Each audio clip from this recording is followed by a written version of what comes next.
This is the Amateur Fanboy Podcast with your hosts, Chase Aguirre and Mike Artaza.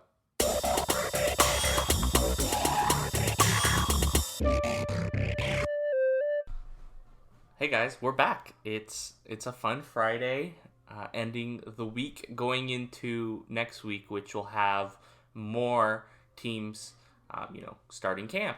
Yeah. This week, there's, I believe, a few 4 or so teams. Yeah, like the Broncos started the other day. A couple others. Yeah, so like the 4 Cardinals. or 5. Cardinals, yeah. There's a few. Rookies also report a weekend ahead. I believe the Seahawks have already their rookies in camp. Right. So, we're almost in this. We're gonna be hyping this up this season. This is gonna be a fun season. But I'm going to start with some weird news. And it's not necessarily weird, but it's kind of weird because it's just not what we want to see. No. The Chiefs star, Tyreek Hill, is not being suspended. And look, Chase is going to probably go on a rant I'm not going to go on a rant. But I agree with him. And his rant is going to be that he should have been suspended to what Zeke got suspended for, which was 6 games. Hell, even what Jimmy Smith got for 4 games. Regardless, he should have been, because the NFL put a precedent, and now, to me, it just makes him look, a bad look. Especially, if they would have suspended him 4 games, 2 games, anything, it would have at least gave some sort of like, hey, you messed up. You don't necessarily look, and you're probably going to argue that the audio, the whole 12 minutes, is not exactly as bad as it seems, but he did verbally abuse his girlfriend, and she is also in the wrong. She's trying to throw him under the bus and screw him over, which is not what this podcast is about. We're not a criminal show. Yeah, but we're not lawyers. No, which if we were, you should probably get a new lawyer. Yeah, because we're not lawyers. We only play one on TV. Just kidding. Yeah. So, Chase, what do you think of this current situation? Honestly, I got a few things, but I'm over it. Like, as far as like, it is what it is. Like, I've learned that karma is a thing. So you know what? Let karma play out, and the NFL will not get away with it in the end. Like, you have to pay the piper at some point, and at some point, things will happen. But my thing is, first off, a couple things. First is, yes, it came out, the whole video, the audio and everything, that it was both ways. But then you look at Zeke's issue, and I don't want to just put Zeke out there, but it's the obvious one to compare it to. Or Jimmy Smith. Because Jimmy Smith is more similar. And there was both incidents where the female was trying to throw him under the bus, or the female was in question was trying to undermine him, or trying to blackmail him. So and on top of that, that's what I wanted to start with, is Tyreek Hill has a history of this in college. Zeke never did. Zeke didn't have a history of anything when he at Ohio State. So not only did he have a history, making it more likely that they should have done something to begin with, on top of that, you suspended a guy who was completely, for the most part, I'm not going to say 100%, but 90% innocent in Zeke. Mm-hmm. And, we don't know the whole story there. And we don't know the whole story either, but it's just rough, man. Like, I don't understand how the league can do, like, I get it. They took a lot of backlash from Cowboys fans, Jerry Jones, all this, when they suspended him 6 games in the first place. Zeke is who I'm talking about here. But it doesn't mean that it's okay to now, be softer on Tyreek Hill, because now you're basically backstepping, and you're looking bad doing it. Mm-hmm. And I understand at the end of the day, it's not going to affect the NFL's bottom line, and I get that. No, if he was suspended or if he's playing, it doesn't matter. And it doesn't matter. But it's just the logistics and the it just makes them look bad. Exactly. And not that I care. Yeah, obviously Mike doesn't care, and I care to an extent, but I get it. The NFL's got to go and do what they got to do to make sure that their teams are the best. And I'm not saying that the Chiefs would be booty without Tyreek Hill, but that offense is so much different when you add Tyreek Hill. And they also drafted a guy who, and I forgot his name, Hardman, I believe. Mecole Hardman, yeah. That is supposedly Tyreek Hill 2.0, and I'm not saying that to the, he has the similar talent. Yeah. But we'll see what happens with that. This guy's going to be able to get on the field and whatnot. But moving on, because we don't want to continue this on something that, turning into old news at this point. Yeah. We are going to continue our breakdown of each division going into basically camp. As of right now, we try to do this as soon as possible so that injuries occur. We just want to get out the review of them before we go into more deeper dives into each team. But we'll start with the Saints, who led this division 13-3 last season. They really, surprisingly, didn't have much of a competition. Panthers lost their quarterback, towards the end of the season. The Falcons' defense was atrocious. Yes. Matt Ryan slung the ball around quite a lot last year, which is very surprising. They also had a lot of injuries at the running back position. Yeah. Freeman was basically hardly played. I think Coleman got hurt for a certain period of time. Yeah, they were hurt a lot last year. And the Bucs had basically a 2-game stretch that they were good, and that was about it. Yeah. Ryan Fitzpatrick had his couple good games, and that was it. His hype, but other than that... Dolphins get used to that this year. Anyway, continue. The Saints, they are an interesting team because... they have quite a lot of talent, but at some point, I gotta believe that Drew Brees is gonna falter. They have an aging, just like the Patriots. Even though the Patriots seem to, Tom Brady just doesn't seem like he's gonna age. But just like the Patriots, just like the Broncos before Peyton Manning retired, just like all those teams that have older quarterbacks, at some point you're gonna have to move on from that, and at some point that the year's going to come where you aren't as successful. Is it going to be this year? I'm not sure, I have no but idea. They do have some sort of replacement for whatever reason. I'm not saying Drew Brees is getting benched. He's going to play. This is the season. I don't know if this is his last season, but they do have Teddy Bridgewater behind him. Yeah, they do.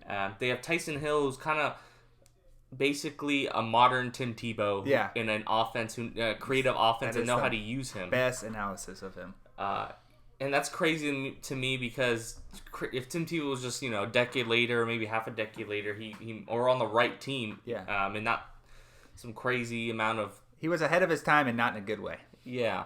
So going to the review, starting with Drew Brees. He did not look good going into the, he looked good in the season. He looked like he had a noodle arm in the playoffs. Yeah. And that's honestly going to be the concern that the Saints are probably going to have going forward. How can you maybe not manage his load, which is when we'll get into fantasy, which is why I'm going to say what I'm going to say on that, but how you can manage to have him throw maybe a little less, maybe even cut down maybe even a couple hundred attempts. I don't know how many attempts he had last year, but maybe cut that maybe a third so that and run the ball more. That way his arm is more suitable for when the playoffs come around. And obviously they would probably like to have a first round bye too if they can get it. It's going to be tough in this with the Cowboys, the Eagles, the other top teams. It's going to be tough to be the number one seed. Probably going to need 12, 13 wins again, and that's going to be tough, and that division is going to be a lot better. That division is going to be a whole lot better. But at the end of the day, what I'm saying is, you're going to have to take the load off of Drew Brees a lot. Kind of like the Lakers, and I don't want to go to basketball, but kind of like the Lakers are going to need to with LeBron James. Yeah. Load manage him a little better so that he's ready for the playoffs, so that he doesn't have the noodle They arm. have been basically, and look, I don't know, it could be that his arm's completely done. We don't know. It could be a good offseason, could bring that arm back, and it's not like he had a great amount of strength in it anyway, because he's not, never been a really deep ball thrower. No. He can do it. Right. I'm not sure anymore. Right. But, going with what you're saying, they're probably got to rely on the running the ball more, and that's not Alvin Kamara. No. That's not what he's there for. And he's there for to help you get 5-yard throw, and he goes 15. But they did sign Latavius Murray from the Vikings. They did, yep. They do have Javarius Allen, and after that, it's kind of a bunch of unknown guys. Yeah. At this point, I do like Matt Days. He was with the Niners in the training camp last season. He did play pretty decent. But outside of that, Kamaro's, he can run the ball, but it's not the same. It's not what his specialty is. I'm gonna go ahead and guess, and I don't know. I'm not in the Saints locker room. I'm not in that game planning. But what I'm thinking they're gonna do is kind of like what they did last year. They're gonna use Latavius Murray. They're gonna use Alvin Kamara. They're gonna be a 2-back set. Yeah. They're gonna give them. One guy's gonna come out, which is gonna make it tough to draft Kamara as a number 1 in fantasy, in my opinion. Yeah. But I mean, he's still gonna take him because of the upside. The good thing obviously. is he doesn't. The good things are with, and I don't want to really go into fantasy at this moment because we'll do this after, is Kamara's still going to get his catches. Drew Brees is not able to throw it down the field as well as he used to, now he's going to have to dump it off to his back. What do you think they're doing in the Patriots? No, of course. They're throwing it short passes to the receivers, the running backs, their fullbacks, and they're getting them in space so that they can create 10 yards down the seam. So Latavius Murray is going to be the bell cow on third down or goal line. Yeah. And they'll probably run both, like you said, both players on the field at the same time. But they still have one of the best receivers in the league, Michael Thomas. Michael Thomas, can't forget about him. And I still like Ted Ginn. I'm not sure how much of a useful he's going to be at this moment out with Drew Brees. And they also have Traquan Smith. So, little Jordan Humphrey, see if he makes the team. That guy's from Texas. He might be a guy to watch. It might be somebody you watch, and they also have Cameron Meredith. So we'll see how that works out. Their offensive line has been pretty darn good as of late. They did lose their center in the offseason. He retired, but they did sign Nick Easton and draft Eric McCoy. So that offense should be at least top 15. I'm not sure if they're going to be an elite offense anymore, but they'll still be. I think how they're able to incorporate Latavius Murray and as the new Ingram with Kamara, and how big of a step. I mean, not that he didn't have a great year last year, because he had a great year last year, but how much more up Michael Thomas goes, and then Drew Brees' arm, and that's the difference between top 15 and probably top 10. I mean, if you look at Michael Thomas, I'm not sure if he's going to get the production that he had received the last 2 seasons. He was getting 12, 15 catches, or not catches, like throws to him. Yeah. And he was getting high amount of catches. I'm not sure if that's feasible anymore in this offense. But looking on their defense, they have a lot of young players that could potentially turn this team into an elite defense. That's one thing that it's crazy, because 2 years ago their defense was not good at all, and now they're actually putting together a lot of talent. They still have Jordan Cameron. He's one of the best defensive ends in the league. Sheldon Rankins. They drafted last year Marcus Davenport, and they gave up a first this season as well for him. They signed Malcolm Brown from New England. And, they have a lot of pieces on their secondary. Marcus Lattimore, Marcus Williams. They drafted Chancey Gardner-Johnson from Florida. This season he fell in the draft, and I thought he's a steal for them if he's able to get on the field. So, and they also traded for Eli Apple, who's kind of a knucklehead, but he does have a little bit of talent there. So this team can perform. I am interested to see if they can take a next step and maybe move into a top 5 defense. They have the talent there. It's just they're very young. I think that defense is going to be a huge reason whether they're, like you said, in the contention. Top and contention. I mean, and maybe not contention, but whether they're able to contend for a Super Bowl, or if they're just a playoff team that's going to get. It kind of reminds me, and I'm not saying we don't know Drew Brees falls off the cliff this season, and we don't know that either. We do know based off of age that typically happens, and when we show signs in the past, like in the playoffs, they typically don't go away. It's something that kind of hurts you going forward, but they can maybe do things differently on offense to kind of hide that. But I really want to see what they do with Tyson Hill. I love how they use him, and on defense, on special teams, he can return, he can block kicks, he can run, he can be the fullback, he can be the quarterback, he can do it all. So it's fun to see what they're doing with him. Who knows? Maybe this guy gets an opportunity. But where do you see this team going? Look at the odds. Give me the winner. I have a win in total in mind. So New Orleans is at 10.5. I'd probably take the under.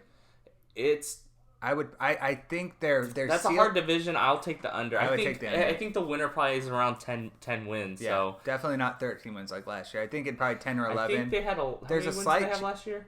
They had 13. Yeah, there's no way they're getting to 13. See, that's why I think Vegas put them at 10.5 because I think 11 could be their absolute best, but then 9 to 10 is also more likely. Was the perfect storm for them to win 13 games because agreed. The Falcons had a massive amount of injuries. 100%. The Panthers, Cam Newton wasn't the same. Mm-hmm. Bucks were the Bucks, and they are basically the new Browns. I don't know with Arians now, but we'll go through them here soon. But moving on, is there anyone that you like on this offense and defense? I love Michael Thomas. Are we going to talk about fantasy with it now? Or are we going to wait till later? We'll wait. Okay, but as far as offense, I love Kamara and I love Thomas. I still like Drew Brees. I still believe he's a top 10, top 12 quarterback in the league. When he's healthy, we'll see how, Father Time does on him. And then on defense, I obviously love Jordan Cameron. I think he's a badass. And and we didn't even talk about him. They signed Jared Cook from the Raiders, and he played very well for the Raiders. I said Jordan Cameron. It's Cameron Jordan. Yeah. That's Jordan Cameron's the tight end. Cameron Jordan. Anyway. Jordan Cameron's not in the league anymore. He's great. Yeah. So, and on defense, Marcus Davenport has to take the next step at this point. They put a lot of value in him to draft him.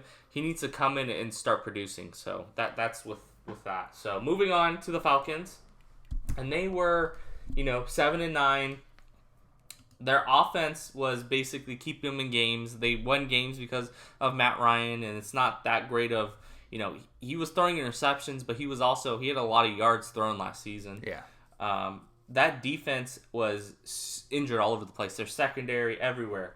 They could not get the injury bug, So they get Devontae Freeman back from injury. We'll see what he does this season. He's basically. I mean, Ito Smith will be nice, but I think Freeman's gonna be. I think Freeman's gonna be the bell cow this year. We'll see how this, because they do have a new offensive coordinator from Dirk Cutter, who was the head coach of the Bucks. He comes back to the Falcons. He was their offensive coordinator.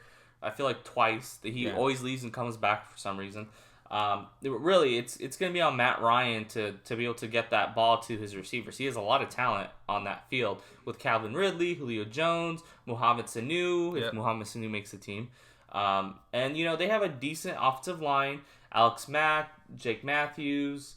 They have some young players as well. They drafted 2 rookies in the first round at right guard, Craig Lindstrom, and right tackle with Caleb McGarry. So these guys have to step up right away because they're expecting them to produce and start and be able to handle, keeping Matt Ryan upright. Yeah. End of the day, this offense will go as far as health and Matt Ryan. This defense, they were one of the top defenses a couple seasons ago. Vic Beasley is not the same. Well, look, he's a specialty artist, basically. He can rush the passer, and that's it. That's all he can do. They did re-sign Grady Jarrett. So they gave him a big contract. I believe it was like $60 million over, I believe, 4 years. It's about $17 million a season. I feel like he got he gave him a discount to stay. Yeah. So, and that just happened. Same with Deion Jones, who's one of the better middle linebackers in the league. Like I said, this team just needs to stay healthy. Tariq McKinley needs to grow up a little bit, kind of take the next step. He really hasn't produced with this team. Harris McKinley, the guy the Cowboys wanted a couple years ago, and they still have one of the better corners in Desmond Trufant, so it's going to be fun. And they also drafted Isaiah Oliver last season, who ended up being one of the better corners that came out of this draft. So this team has talent. They could be a top 5, top 10 defense. I'm not sure if they will be though. See, I'm gonna make I'm not gonna make bold predictions right now. But yeah, I like their defense a lot. I really do. Don't go for it. Just really? Say what you were gonna say. I think they have the potential to have the best defense in that division if they're healthy. Yep, 100%. Yeah, and they still have Adrian Claiborne and stuff like that. So they have potential to continue to be good. They should be competing for. This is the last couple seasons they have with. They gave him a huge contract extension, but Matt Ryan, at some point he's not an elite quarterback. To me, it all depends on how the Saints go, but I could easily see the Falcons winning this division. Yeah, The crazy thing is I can see the Falcons, the Saints, and the Panthers winning this division. 100%. This is one of the harder divisions to play in. The Bucks, though. What do you see on this team that may be an underrated player that you want people to start looking at? On offense, honestly, Justin Hardy.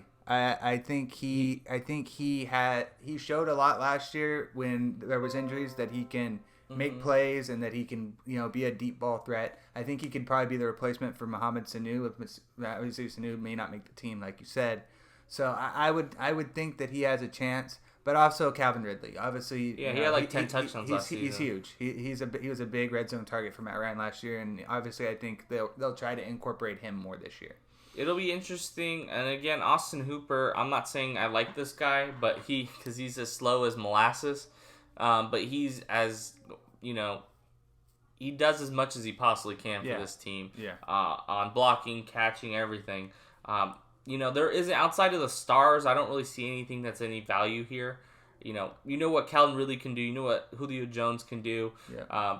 Devonta Freeman will be key to keeping this offense going as well. So he needs to just stay healthy. So like I said, this team can be very good.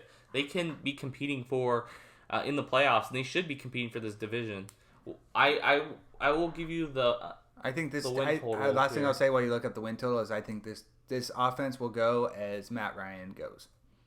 And obviously, you can say that about any team with a quarterback, but I think the Saints have a better running back duo that can, make up for that.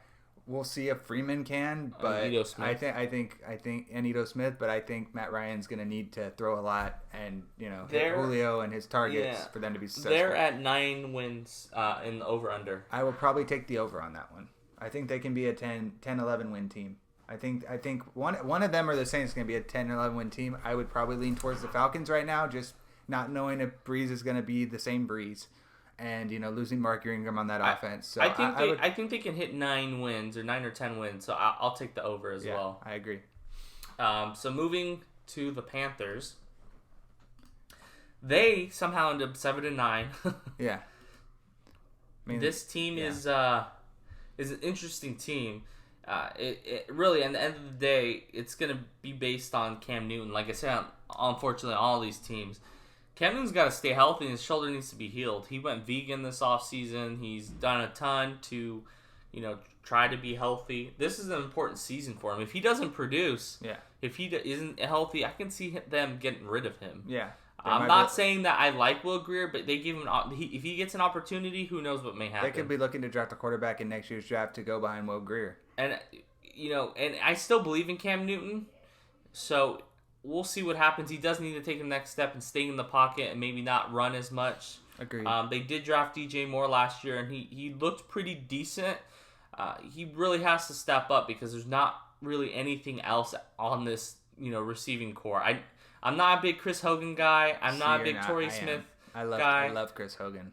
I think if he's healthy, he has the potential to remind people what he was in New England. But the thing is, he was never more than a top 30 receiver, if that, with New England. Yeah. To me, doesn't find anything special. We'll have to wait and see. They do have Curtis Samuel, who kind of hasn't done anything, but they drafted him in the second a couple years ago. So, end of the day, they still have one of the better running backs. What about Torrey Smith? Torrey Smith's trash. All right. He hasn't produced at this point. He's going forward since he went to the Niners. He hasn't done anything. Going back to the Eagles, where he won the Super Bowl, but he really hasn't performed. And here he hasn't yet. I'm surprised they kept him. Christian McCaffrey, you know what you can do. You can do with him. He, to me, is Alvin Kamara, but who can run the ball. Was Torrey Smith on the Carolina Panthers last year? I don't think he was. Torrey Smith was on the Really? Yeah, the Eagles traded him to the Panthers last season, and you didn't hear about him because he didn't do shit. I must have. Maybe I thought they signed him, but okay. All right. Greg Olsen seems to always still get injured. Ian Thomas, to me, is the one that's going to end up getting the higher production. At this point, he produced pretty well the last 4 seasons of the season. I think he continues to do that and getting him opportunities. And because I think he may be one of the better options on this offense. And like I said, Christian McCaffrey, you can't talk about this guy more. Are you talking about Greg Olsen? Ian Thomas. Oh, Ian Thomas, okay. Who they drafted last season, who was able to play a lot because Greg Olsen was injured. Uh-huh. And he produced the last 4 weeks of the season. He did. So, this team, like, again, they should be competing for this division at this point. It all falls on Cam Newton. This defense, though, does have talent. They have the best linebacker, potentially the best linebacker in Luke Kuechly. They still have Dante Poe. They signed Jared McCoy, Bruce Irvin's there, which isn't anything special. They drafted Brian Burns, who I love. He reminds me of Olden Smith at this point. He's lengthy. He has great bend. I think he's going to be one of the better picks out of this draft, and that's crazy to say because there's just a lot of good picks. I do like Brian Burns quite a lot. And then my guy, Eric Reed. I love Eric Reed. This guy, last season when he came, he did have some mean streaks where he was trying to, target certain players that were pissing him off because of certain things off the field, which he needs to get that shit off of. Yeah. But he's one of the better safeties in this league who's underrated. So, they needed somebody in that secondary who can maybe mentor Dante Jackson, who they drafted last year, who seems to be like kind of have an attitude. So we'll see how that goes. But this team, I don't know what do you think about this team? Honestly, what I think about this team, I like them. I do like them, but my issue with them is, like you said, is Cam Newton. And can Cam Newton stay healthy? Can he, be reliable? Can he stay on the field? And how is his arm going to hold up? Because his shoulder, it seems like it's been giving him issues the last couple years, and we just don't know. But you obviously have Christian McCaffrey that can, be a screen guy out of the backfield, so he's going to help out a lot. And then I know Ian Thomas is nice, but I still like Greg Olsen. I still think he's a reliable target if he's healthy. If he can stay healthy, I think he can go back to being a reliable target for Cam Newton. And I would, I would think that the offense will be benefited by that. Any players that you any value players here? Any players people should watch out for? I know you don't like him, but I think Chris Hogan. I really think Chris Hogan has a chance to remind people of what he was when he was in New England. And like I said, if he isn't successful, then it was a product of Tom Brady. But I think Chris Hogan can be a solid option for Cam Newton right next to DJ Moore. I think Ian Thomas is going to be the next tight end that steps up, and maybe when we talk about fantasy, he may be somebody you should just keep an eye out. But the win total for the Carolina Panthers are 7.5, which I'll take the over. I'll take the over, but it's tough to put three teams that are around that amount. Yeah. This is the team where I could be wrong. Yeah. So this to me is a tough one. I'll take the over, but I could see them being a 6-team win, this coming season. So I'll take the over for now until we see more that can be adjusted. So.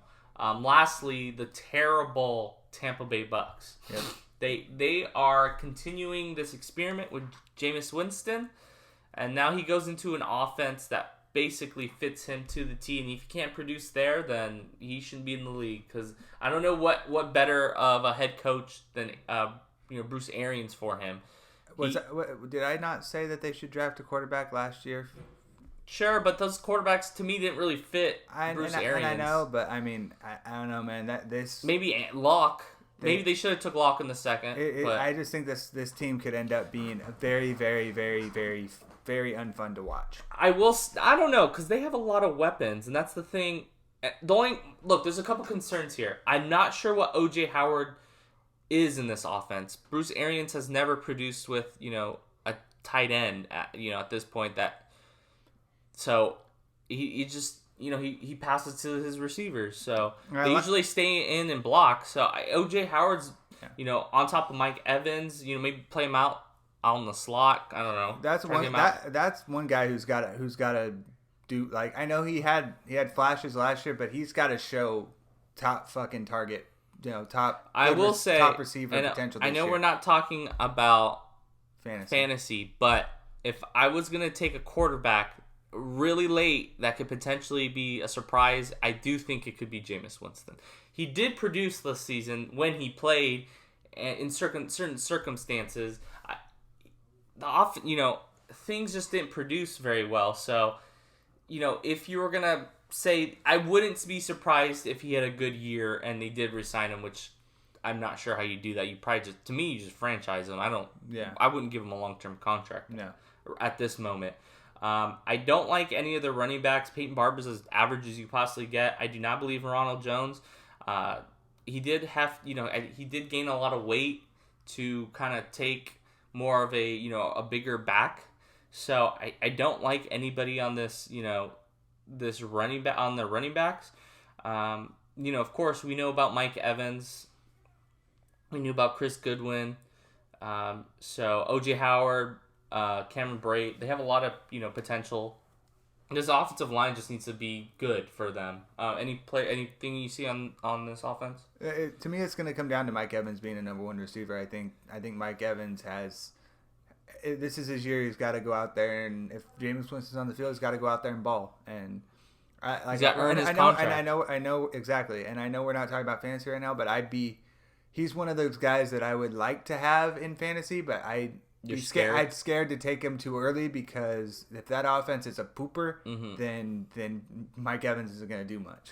Now I'm looking at this defense. JPP probably not going to play this season would be my guess, and if he does, that would be a good thing. He's like still wearing a neck brace, right. So yeah. We'll see if he plays. They did sign Ndamukong Suh to replace McCoy, who left to the Panthers. Well, they cut him, and he left to the Panthers. I don't know if I think that's a downgrade for them, personally. I think McCoy's a better player at this point in their career. I would agree with that. Not saying that Suh can't produce, at this point, but you know what you're getting.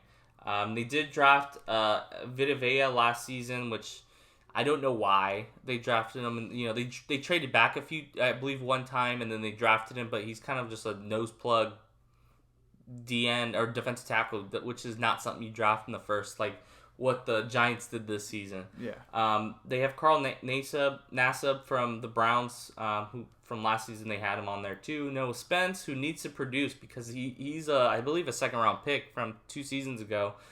So they do have Saquon Barrett from the Denver. They have Devin White. They have Levante David, Kevin Minter. They have some talent at the linebacker position.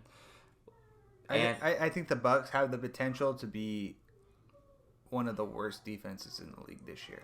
I don't know if they'll be any worse than last year, though. I feel like they do have some talent there in the linebacking core, but that's about it. They did draft Vernon Harsgrove a couple seasons ago. That's the only corner that seems to be, pretty good. I said potential. I didn't say they would be. Oh, I get you. Yeah, this defense is probably not going to be very good, but it may not be as bad as they were last year because they were horrendous last year. No, on fantasy, if I saw a quarterback playing the Bucs, I'd go pick them up because I know they're going to explode. I think we're going to be able to plan on doing that a lot this year too. Yeah, so which might have Jameis Winston as an underrated value because he might have to and as you said, he looked good in moments. The moments he looked good was when his team was behind and he'd be a garbage time quarterback, and that might be where you're going to get your value from Jameis Winston. Any players here that you like on this team? Besides the stars? Besides Mike Evans and Jameis Winston, I think Chris Goodwin's a great player. He's underrated. He's underrated for sure. He's somebody that you probably going to watch to put on potential. I just want to see how Devin White's going to do. I'm curious. I really am. I love Devin White. If he can do, who was it last year?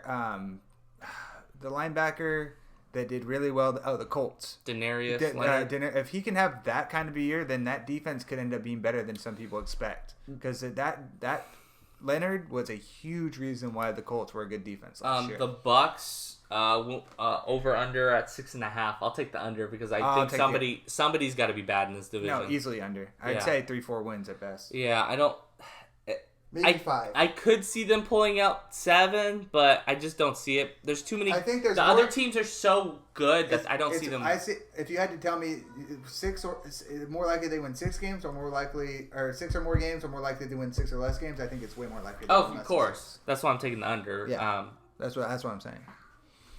Now, going through fantasy, I'm avoiding Drew Brees. I think again he'll be overdrafted just because of name. If I can get him late, I just don't see any value outside. I don't think he can be better than what he's going to be drafted at.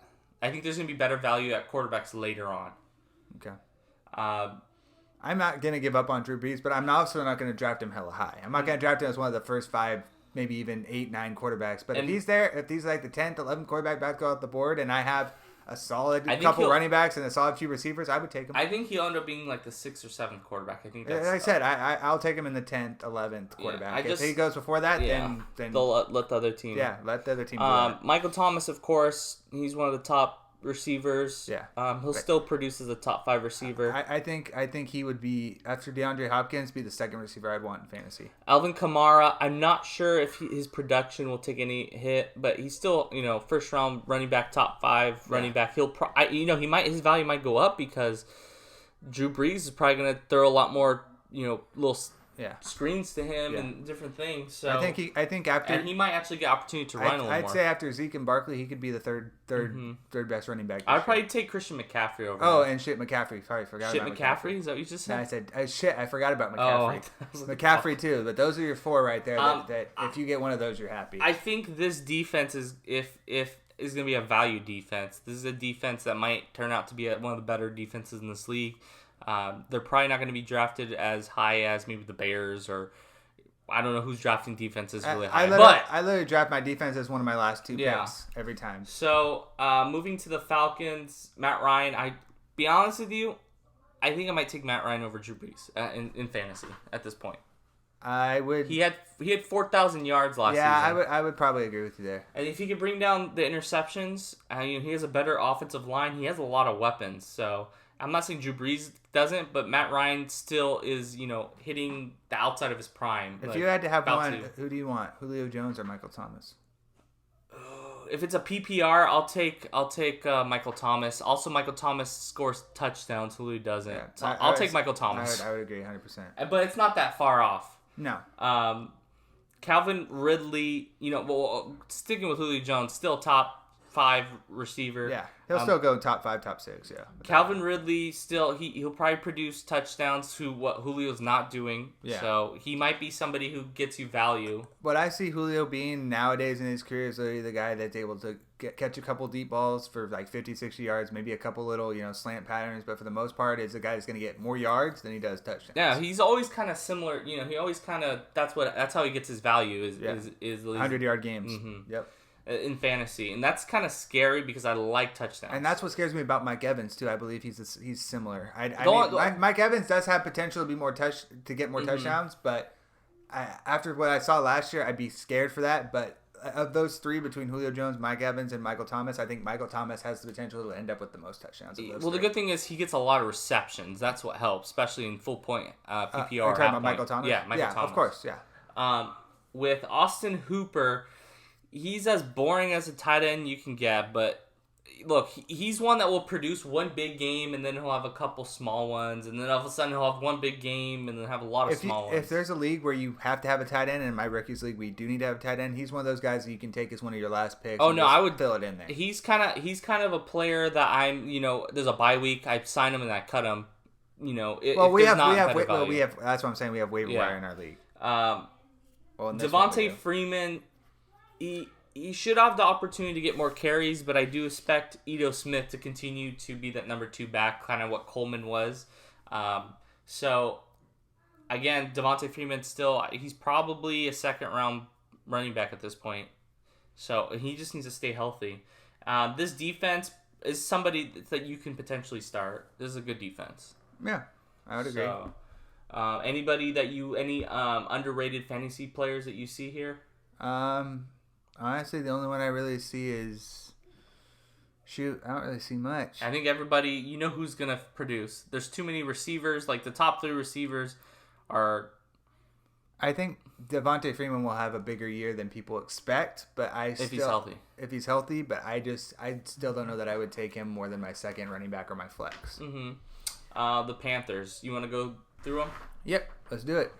Start off with Cam Newton. Obviously, he's going to be one of those guys like Mike talked about, like your low key quarterback. Like if you are waiting to maybe the 14th, maybe not 14th, 15th round, but like when like 12, 13 quarterbacks have gone off, he's one of those guys in that 15, 16 range that you could get later and possibly profit later if he ends up having a big year. Christian McCaffrey, top 4, top 5 running back. In PPR or not, he's amazing. He's had him last year. He was absolutely incredible. And I'm honestly, if I can't get Zeke, I would love to have him right behind him.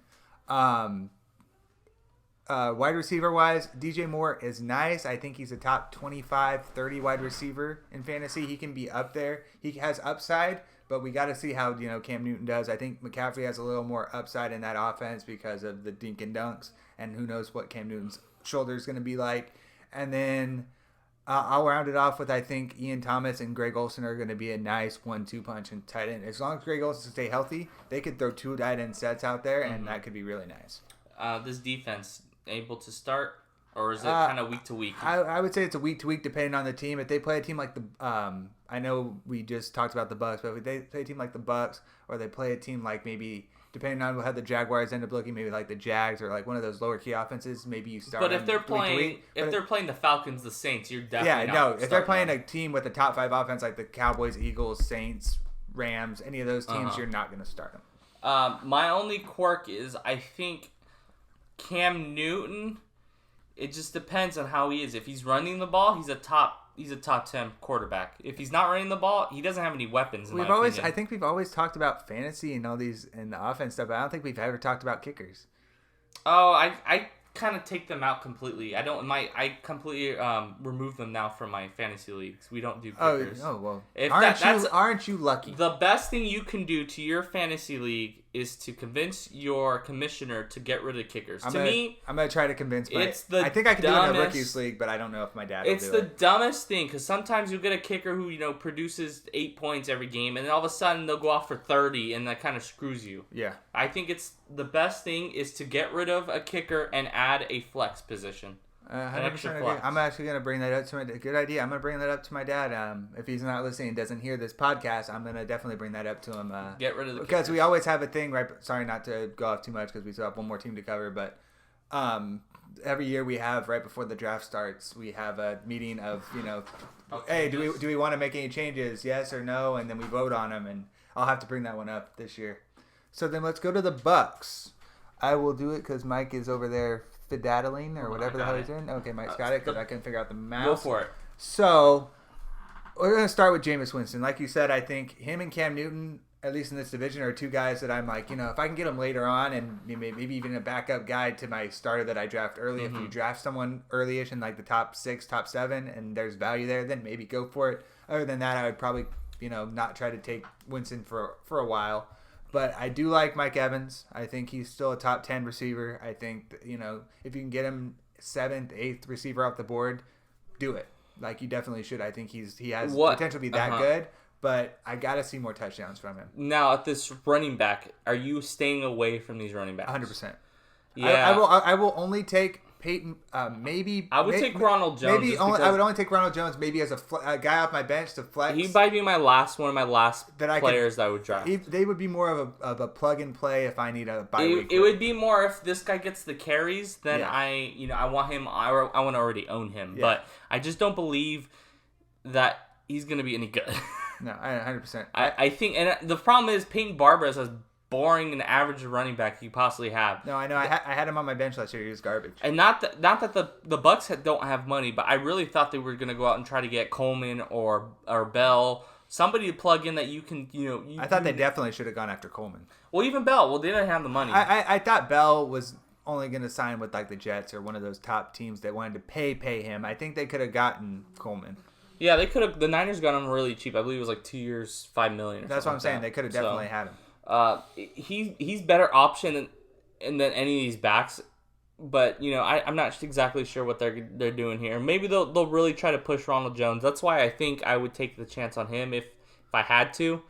I'll just say they really better hope Bruce Arians is able to turn this team around because they looked bad last year. I will say though they do have Todd Bowles as the defensive coordinator, and I love me some Todd Bowles. I'm gonna make a second bold prediction. Those teams that we talk like the Jets, like when Ryan Fitzpatrick has a couple good weeks. The Bucks are gonna be that team that's gonna win like maybe 2 games to start the year, go 2-0. They'll be Are they playing the Saints week 1? Yeah, they'll well it doesn't matter. But my point is like they'll be the team that everyone's like, oh, how good can this team be? Like I don't know you follow baseball as much, but the Mariners started off really well this year and then they fell off and now they're garbage. They're gonna be one of those teams that starts off hot and then it's just gonna. I was gonna say, how about those Giants?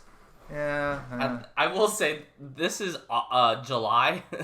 Playoffs are so far from now. September. Yeah. So They won 5 games straight. They'll probably lose the next 5. After you guys have the Mets for the next 2, which are the Mets, you got the Cubs, you got the Phillies coming up, you got the Padres, you got the Dodgers. So it's getting harder. It's gonna get harder. But anyways, this NFL standings, I really think that the Falcons are gonna take the division. Yeah, I really think the Saints. I would put my money can on see the the Falcons. Saints missing out, but they'll probably end up being the second wild card team. I would say just like last year, it'll be between the Saints and the Falcons. And I'm not gonna. I will say that I think the Panthers do have an opportunity to compete for the division. That defense is that offense after McCaffrey and possibly DJ Moore and the tight end situation that and how Cam Newton's his shoulder is going to be key for how successful the Panthers are. Is there anything you want to talk about? You want to go through this whole Zeke trade that everyone keeps talking about? They should trade him. I just ignore the clickbait, man. I just ignore it.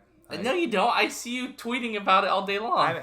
I tweet about it, but it's to see who's gonna be the dumb motherfucker who's gonna answer it. Like, at the end of the day, it doesn't matter. They're not going to trade him. It's stupid. My thing is, this isn't basketball. You don't need to trade the player. You have all the leverage. You can franchise him. If he wants to hold out, if he wants to hold out, that's his problem. But I was listening to Mike Fisher had a little segment today on the Tyreek Hill and everything an issue, and he brought up the fact that the Cowboys have had talks with them. That the talks are ongoing. There's nothing imminent yet, obviously, but that there's a provision that August 6th, if he doesn't show up by August 6th, which is like a week or I'm not sure, 30 days or whatever it is, August 6th, that he won't be eligible to hit free agency for another year. It goes back another year. So he has the... Well, Khalil Mack did the same thing. He held out until the first day of camp, and the 2 years straight, or past that, and he still got his money. I don't think players necessarily care. I think they know they're going to eventually get their money. Well, that's what I'm saying. But if he were to not show up past August 6th, there would be another year that he would have to wait for free agency. Yeah, whether that matters to him or not, I don't know, but we'll have to wait and see.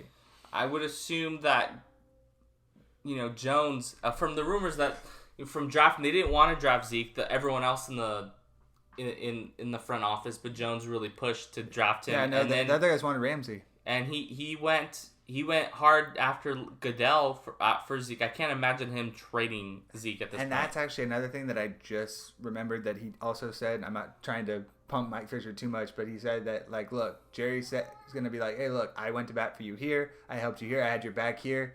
Maybe have our back here and help us get this deal done and be on the field for 16 games. Well, I mean, that can only mean too much. I mean, I would say Jerry Jones went to bat. He went against Goodell, and he got fined for things that he said.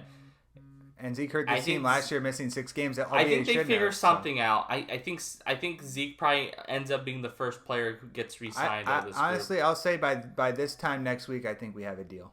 I'll say August 6th. I'll say or August 5th. I'll say before August. You think it'll be that quick? I think it'll be on training camp? Beginning of training camp starts the 26th. So I'd say, if not that day, a day or so after it. All right, we'll end the pod there. Follow us at our Twitter account at Amateur Fan Pod, and we have a Facebook group now, a Facebook page, Amateur Fanboy Podcast, and we're on YouTube at the same thing, Amateur Fanboy Podcast. Chase here. Hey, so what I want to do, and I didn't even bother to run it by you, but see if we can get some questions in, maybe for Monday, and we can answer some questions. If you listen to this by the time it's 48 minutes, and please send us in questions. Yeah, send us in questions. Nobody probably will, but hey, leave reviews, send us DMs, send us messages, add us on Twitter, and we'll send dirty pictures to Chase. Stop it. We'll get them all together, and we'll try to answer on Monday. If you have a nasty booty, send it to Chase. Dear God, Mike. Have a good day, Talk guys. Later, bye.